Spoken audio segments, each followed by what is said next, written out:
Hello guys! So finally, andito na po ako sa Ephesus.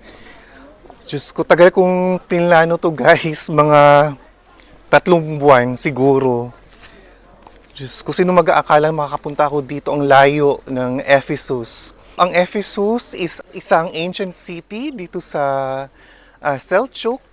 Located ito sa Izmir province in the west coast of Turkey, or formerly known as Anatolia. Kapag nagsisimba tayo guys, maririnig natin sa gospel na sinasabi ng pare na a letter of St. Paul to the Ephesians.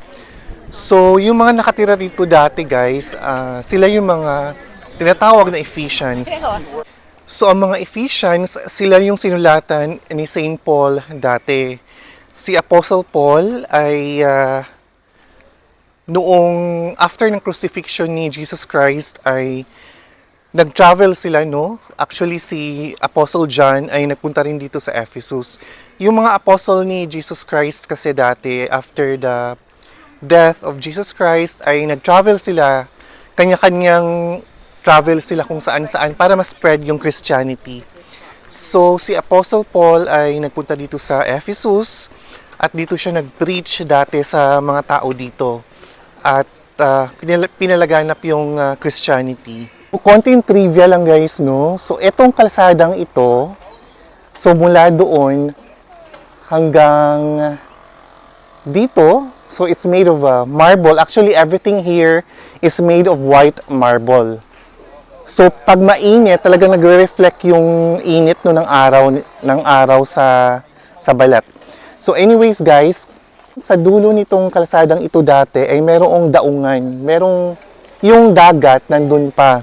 Pero ngayon wala na kasi syempre sa katagalan ng panahon nagkaroon ng mga sand deposits. So malayo na yung dagat, ilang miles na from here. Pero according to historians guys, may isang pangyayari na naganap dito dati na naging dahilan daw ng tradisyon ng red carpet. So si Cleopatra, di ba si Cleopatra isang Egyptian queen. So merong time sa buhay ni Cleopatra na naging jowa niya si Mark Antony. So si Mark Antony guys ay isang Roman general. So according to some historians, ang red carpet daw talaga ay nagsimula sa isang pangyayari na naganap dito. Kasi nung dumalaw si Cleopatra at si Mark Antony dito guys, dati, yung mga Ephesians ay binuhusan nila ng red wine, yung buong kalsadang ito. So doon, hanggang doon. So to honor them, yung mga Ephesians, binuhusan nila ng red wine, yung marble na ito. So yung marble, yung kalsadang yan, nagkulay pula. So doon daw talaga nagsimula ang tradisyon ng red carpet dahil kay Cleopatra at kay Mark Antony.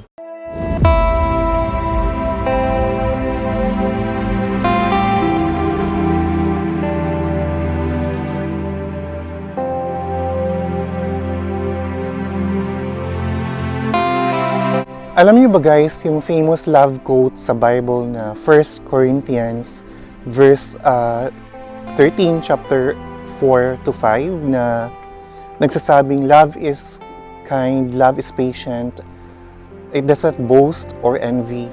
So dito yung sinulat ni Apostle Paul sa Ephesus.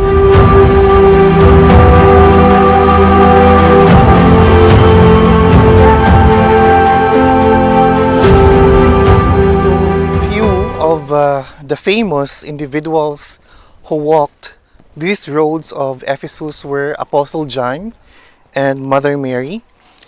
Kasi nasa Bible yan guys na yung nung nasa krus si Jesus Christ, bago siya mamatay ay hinabilin niya si Mother Mary kay Apostle John. Not John the Baptist, but Apostle John.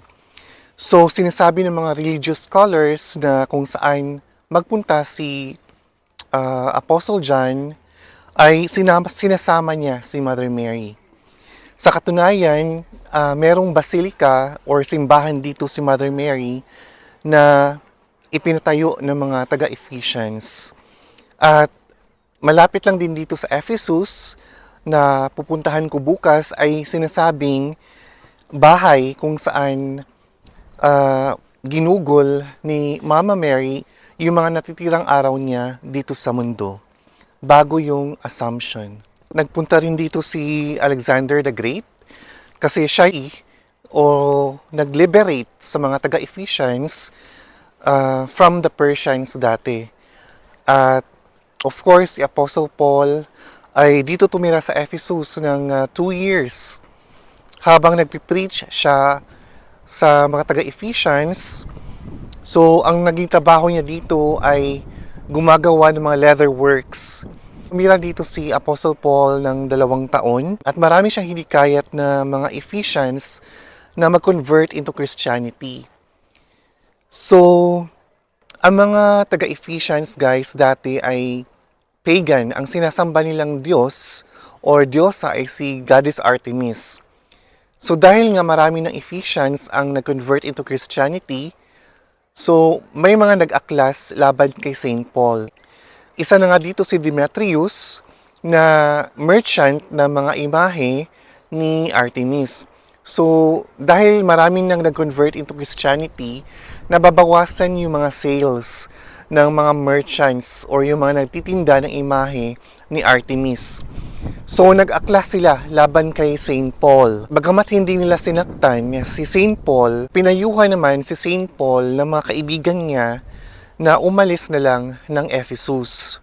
So ayun, nilisan nga ni Saint Paul o ni Apostle Paul ang Ephesus at nagpunta siya ng mga iba't ibang lugar para mag-spread ng Christianity. At noong nasa Rome siya, na-house arrest siya doon sa Rome at doon naman niya sinulat ang letters to the Ephesians.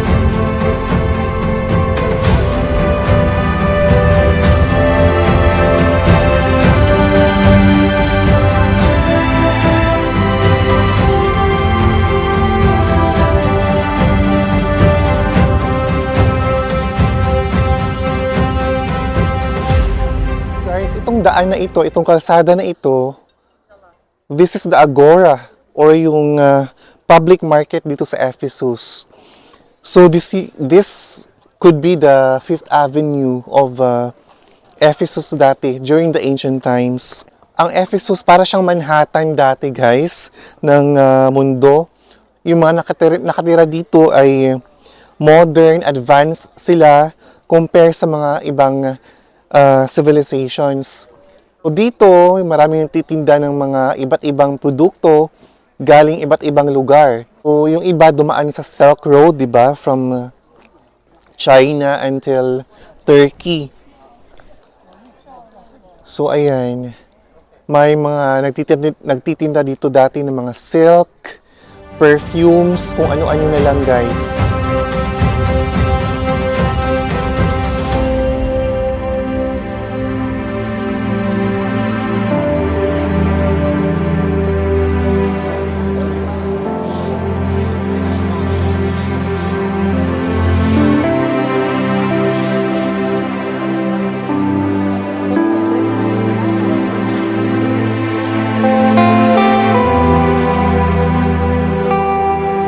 So guys, ang mga ancient Romans talaga ang may nakakaalam kung ano talaga ang meaning ng public toilet, guys. So ayan, tabi-tabi sila habang umiebak. So pwede kayong magchismisan ng kapitbahay mo.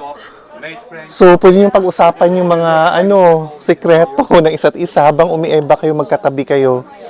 So pwede kayong mag-holding hands ng jowa mo, guys, para habang umiebak kayo. At hindi pa sila gumagamit ng tissue or tela dati. Ang ginagamit nila guys are sticks na may sponge sa dulo. So they would sit here.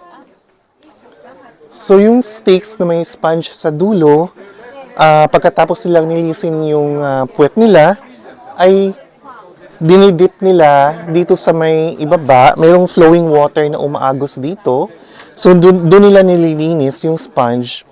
At take note guys, pwede nilang i-share yung sticks o yung panglinis nila ng puwet sa mga kaibigan nila. So, sila talaga yung nakakaalam kung anong meaning ng public toilet. Very public.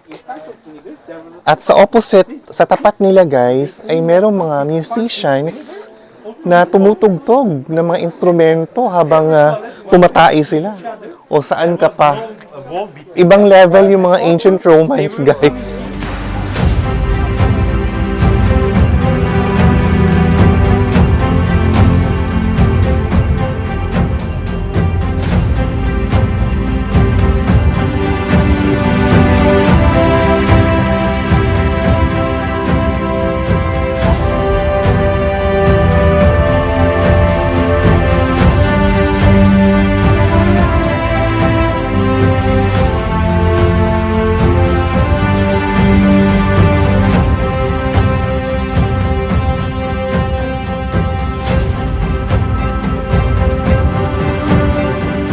Behind me guys is the fountain of Trajan.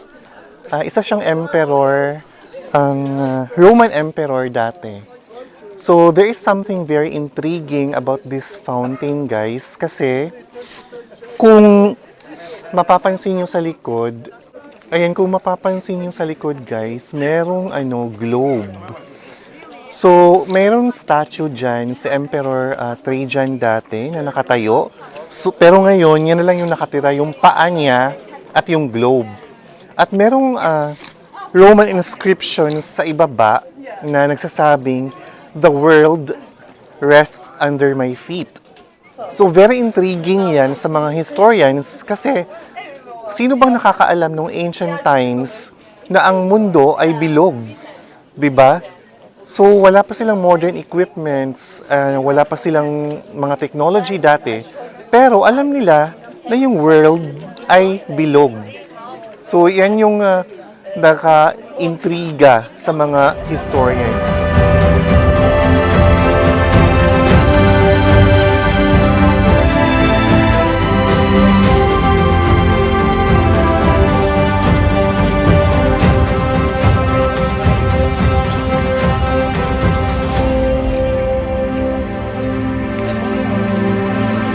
So guys, kanina ang lakas ng ulan, medyo nabasa ako. Ngayon, sobrang namang init.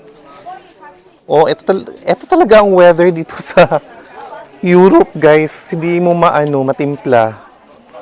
So behind me is the Odeon Theater. Ito yung mas maliit na theater dito sa Ephesus. Dito nagpipreach dati si Apostle Paul. Dito niya tinuturo sa mga Ephesians ang mga learnings ni Jesus Christ, no, or about Christianity. Pero guys, may mga merchants na nag-aklas laban kay Apostle Paul. Kasi 'di ba ang Diyos ng mga Ephesians dati ay si Artemis, yung goddess nila. Merong mga merchants na nagtitinda ng mga images ni Artemis. At isa na nga rito si Demetrius. So, nag-aklas talaga yung mga merchants laban kay Apostle Paul kasi marami na nag-convert into Christianity. So, dito sila nag-aklas at sinisigaw nila yung pangalan ni Artemis dati. Although hindi naman nila sinaktan si Apostle Paul, pero pinayuhan si Saint Paul ng mga kaibigan niya na lisanin ang Ephesus for his safety.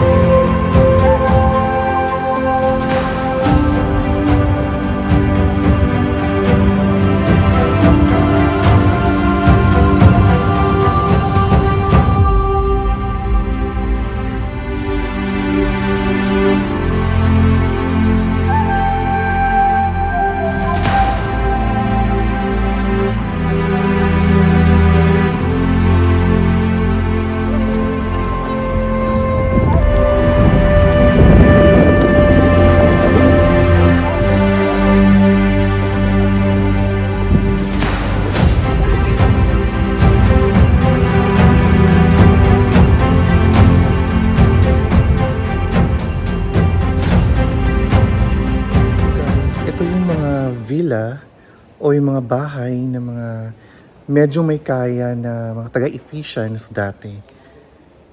So, eto yung mga villas nila. Parang dikit-dikit siya, guys. Ayan, may mga paintings sa walls. At take note, meron silang mga swimming pools, salt water and freshwater swimming pools. At yung kanilang sahig ay heated, guys. Di ba paano nila nagagawa yun? Wala pa silang kuryente dati. Wala silang technology. Wala silang mga modern equipments. Pero yung kanilang floor ay heated para panlaban nila sa lamig tuwing winter. So, just amazing.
Andito ako ngayon sa Basilica of Saint Mary dito sa Ephesus.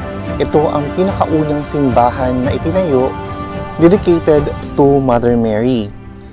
So itinayo ito, guys, dito sa Ephesus kasi ito yung location kung saan ginanap yung Council of Ephesus. So sa council na yon, pinagdesisyonan nila dati ng mga religious leaders dati na kung ano ba talaga si Mother Mary. Siya ba ay Mother of Jesus Christ as human or Mother of God? So pinagdebatihan kasi yan dati, may mahabang diskusyon kung ano ba talaga ang role ni Mother Mary sa simbahan. So napagdesisyonan ng council na si Mother Mary talaga ay Mother of God. At syempre, nagpunta rin dito si Mother Mary dati, guys. Kasama niya si Saint John. Kasi nung crucifixion ni Jesus Christ, habang si Jesus ay nasa krus, bago siya mamatay, yung katawang tao niya bago mamatay, hinabiling niya si Mother Mary kay Apostle John. So, nasa Bible yan, guys, no? So, according to religious scholars, kahit saan daw magpunta si Apostle John, ay sinasama niya si Mother Mary. So, nagpunta sila dito sa Ephesus. At sa katunayan, meron ngang sinasabing bahay si Mother Mary dito na kung saan ginugol niya ang mga huling araw niya dito sa lupa. So, pupuntahan niya natin bukas, guys.